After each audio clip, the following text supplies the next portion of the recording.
Hi everyone, Ian here. So in today's video I'm going to be unboxing and setting up the Framework laptop. Now, if you're not aware of Framework, they are a company that launched this laptop in last year, so in summer of last year, and it is essentially a repairable laptop. And I've been really looking forward to getting my hands on one of these.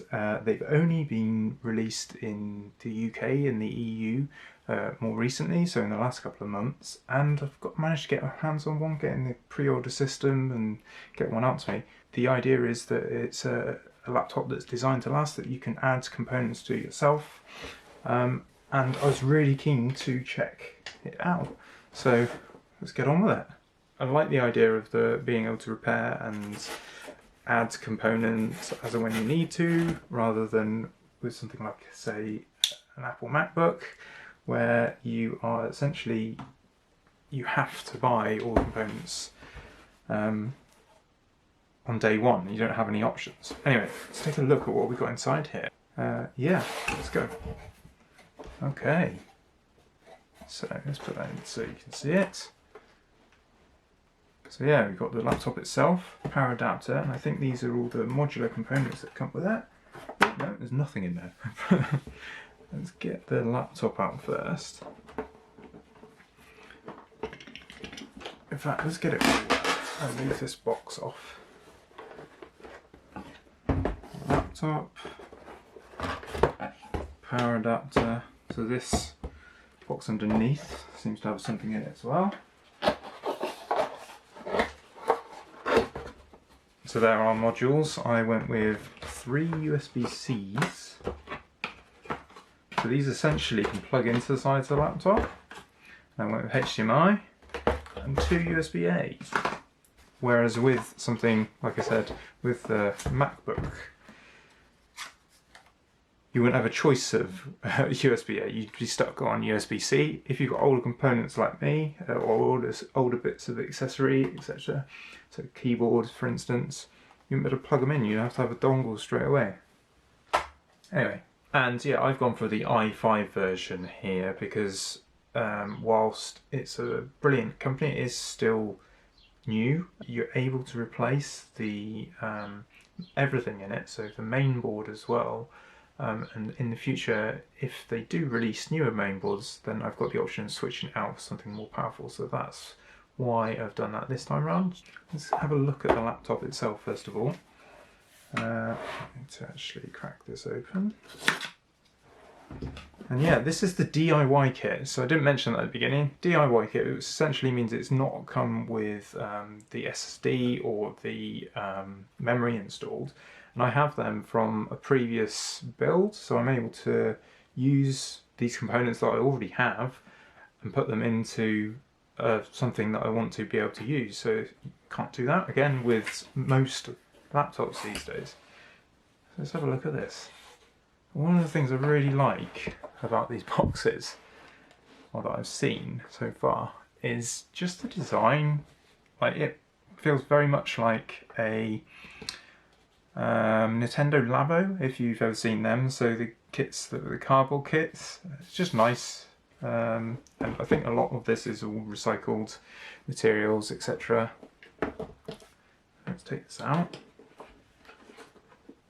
Wow, that's quite heavy actually. It's surprisingly heavy. Let's take it out of its little sleeve. Look at that. It's a nice aluminium feel to it. It is aluminium. I only got this yesterday, and we're going to be putting the memory in. We're going to be putting the hard disk in. Just wanted to go through that process with you, really. And the thing that you don't get with other manufacturers is this. So a tool to actually encourage you to open it up and do as you want with it. So we can take the bit out there and twist it around. So going from a Philips to a Torx style one. And handily, Framework also supply, you notice that we also get stickers here. They also supply a number of guides and one of which I think is written, most of which were written by the founder, in fact. Okay, it's just a book standard manual there. Let me put this to one side as well. I like that box. There we go. We will come to adding the modular pieces a little bit later on, once we've actually fit the memory, which I've got over here. So I've got a 16 gig of DDR4 there, along with 1 terabyte hard disk. The terabyte hard disk's just been knocking around on my desk for ages. I bought it on a discount back along, and I'm able to use it now in something that's you know, I can repurpose it to go in a laptop, which is great. So yeah, like I said, Framework have these guides on their website. I'm going to open up one of them now, which is the installation of the components. Okay, so it suggests unpacking these so you're ready for the installation. I'm going to unpack. Which ones am I going to unpack? Let's have a look inside here. Let's go for a USB-A.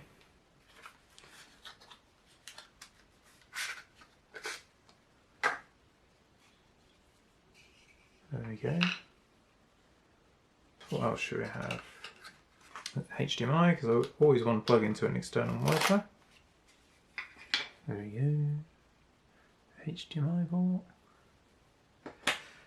And then, because we're going to need to power over USB-C, I think I'll take two USB-Cs.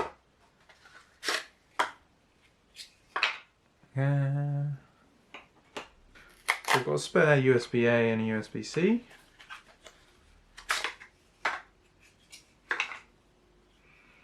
There's the final one, so same as the others. So the first step is, the first step at this point is to use the T5 and unscrew the 5 fasteners on the bottom cover. Now this guide has been written by Nirav Patel, who is actually the founder of Framework. So that's kind of nice to see that the founder is writing these guides, and it says that it should take between 10 and 20 minutes. So we'll find out from this video if that is true. I also want to install Ubuntu on this afterwards. So I want to install Ubuntu 22.04 because that's just been released, and it'd be great to have the latest edition. So these are captive screws, which is, it means that they don't fall out. So once I turn this over, it won't fall out, which is fantastic. And what's interesting here is actually, I haven't noticed the Wi-Fi card. And I know on earlier editions that the Wi-Fi card was something you had to put in yourself. I know on the instructions it says if you haven't got it, then congratulations. Okay, so that's not coming out so well there. Interesting, that screw's slightly misaligned. Okay, it'll be interesting to see if that actually comes out, because these ones have all kind of loose. Let's have a look. Okay. Okay, so it actually says the fastener on the bottom left, circled in orange, won't unscrew as far as the others. It is acting as a lifter for the input cover. There you go. You'll hear it start clicking as you rotate. That's exactly what's happened. I just haven't read the instructions properly. There you go. So turn the laptop over and open it to 120 degrees. That. Okay, so first look of the screen. I haven't even opened it yet. I should probably have done that. That feels nice, keyboard. So just standard kind of buttons. I kind of like this design as well. It's just a nice, simple design. And it obviously seems to be leaning towards being more MacBook-esque. Okay, so it's saying I don't necessarily need to disconnect the keyboard. I could leave that hooked in. And it says to not pull it off too fast because it's still attached. This is just apparently held on with magnets. Okay, that feels like we are in.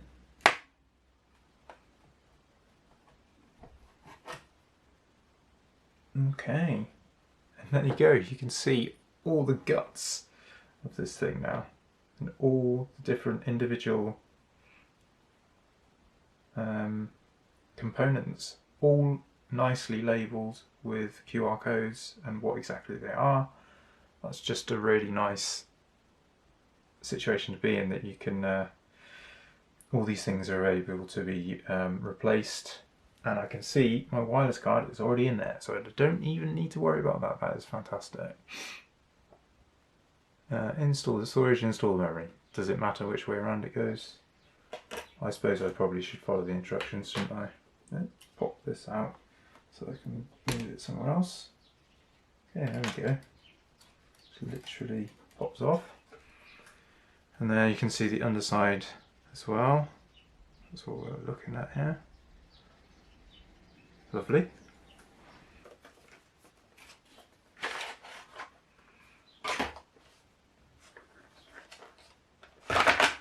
Wow, that wasn't very clever. Just chuck a hard disk on the table. Pop in.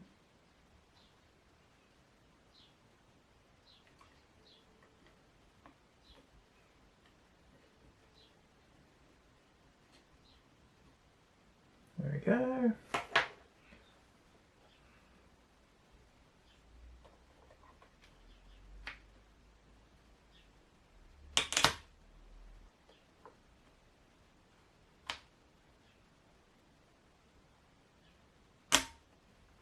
Awesome. So I think that's it. So let's pop this back on. This needs to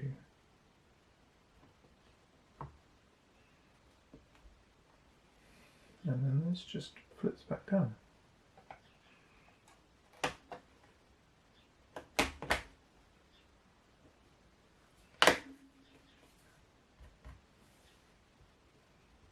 There you go, and then replacing those screws afterwards. Okay, let's flip it back over. So it's not far off when it says that you should take 10 minutes to do this, because that has not taken me very long at all. I was partly concerned about the Wi-Fi module there, because that was apparently one of the more fiddly parts.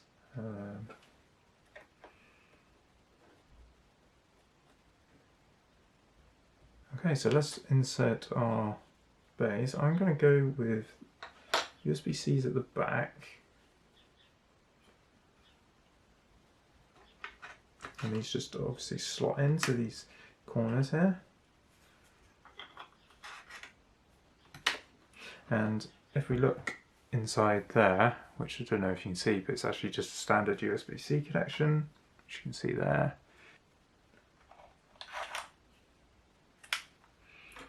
Now apparently these are quite difficult to get out. That's one of the comments that I've seen. One thing I haven't checked out is this, which is the power adapter. Let's open that up. So this, I think it's going to be fairly bog standard to be fair. So you've got right angled USB-C, and the brick itself, which is teeny. It's tiny, look at that. I think it's a GAN charger, which I don't fully understand what that stands for. There we go. But yeah, I like all this packaging, and the way this is done is neat. Anyway, so now we're going to move on to setting up Ubuntu and installing and turning this on for the first time, so that's quite exciting. Okay, so it's literally turn it on and it should just work, and this will be the first time I'm turning it on, so that's highly exciting. So let's bring it forward a bit so you can see it, and you get to experience whether or not this actually has worked after I've just gone ahead and installed all this stuff. Highly exciting.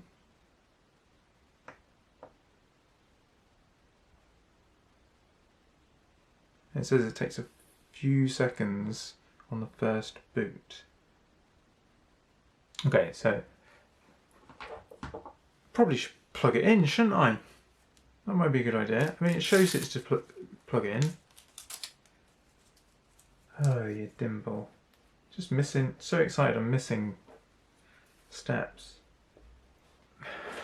No. Handily, I have installed a USB-C. Right, let's see then, shall we? Moment of truth.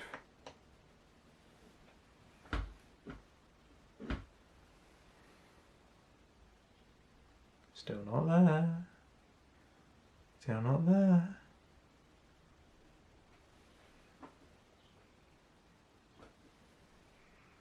Literally got no lights or anything.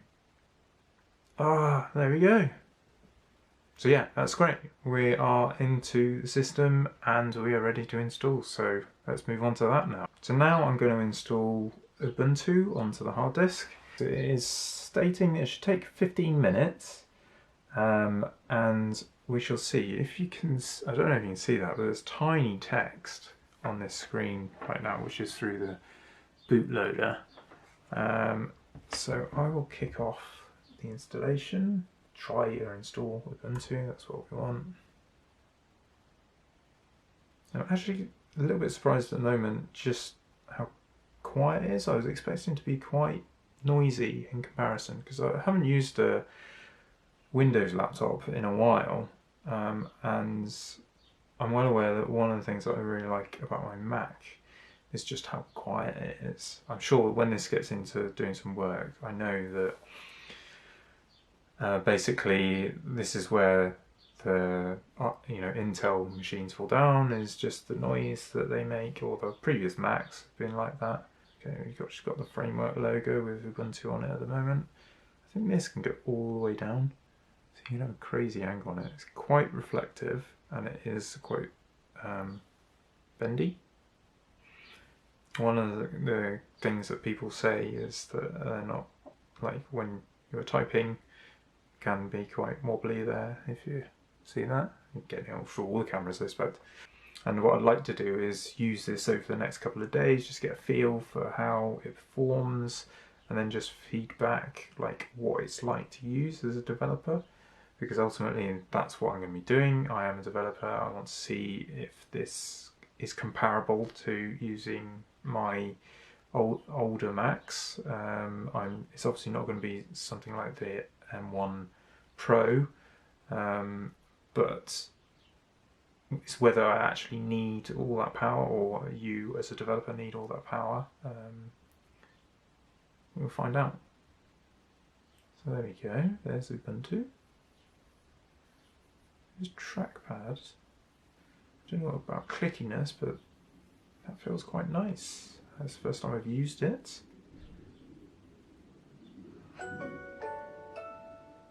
Okay. And I'm in the UK, so we are in the UK. So it's a very clicky mouse. Or trackpad rather. So yeah, apparently this is 15 to 25 minutes. So I will skip through this. So far, I'm kind of liking this. The thing that's funny is that I can hear noise, but it's not the noise from the laptop, it's the noise from the camera.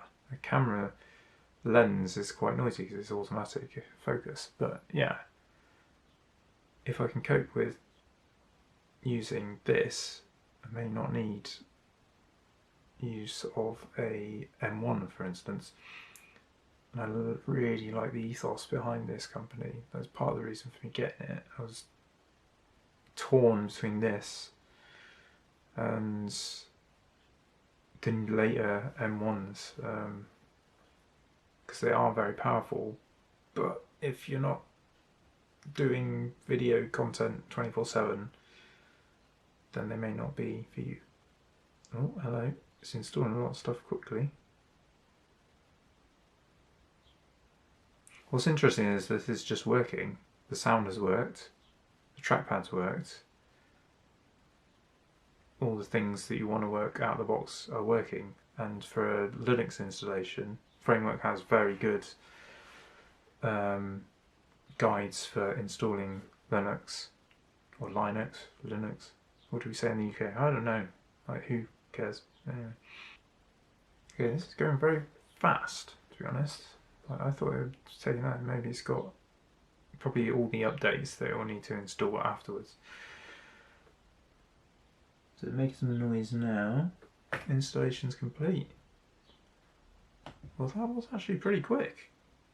Okay, so the only hardware that doesn't work out the box is the 3.5mm jack, but it's an easy workaround. Okay, remove the installation medium, press enter.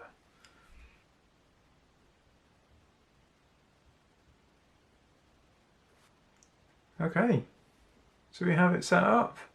A full-blown Linux install, hard drive install, everything install into a laptop in a little under half an hour, is that? Or a little over half an hour, yeah. The time is wrong, I need to connect to the internet, but it's working. That is impressive. Well done, Framework. I'm impressed.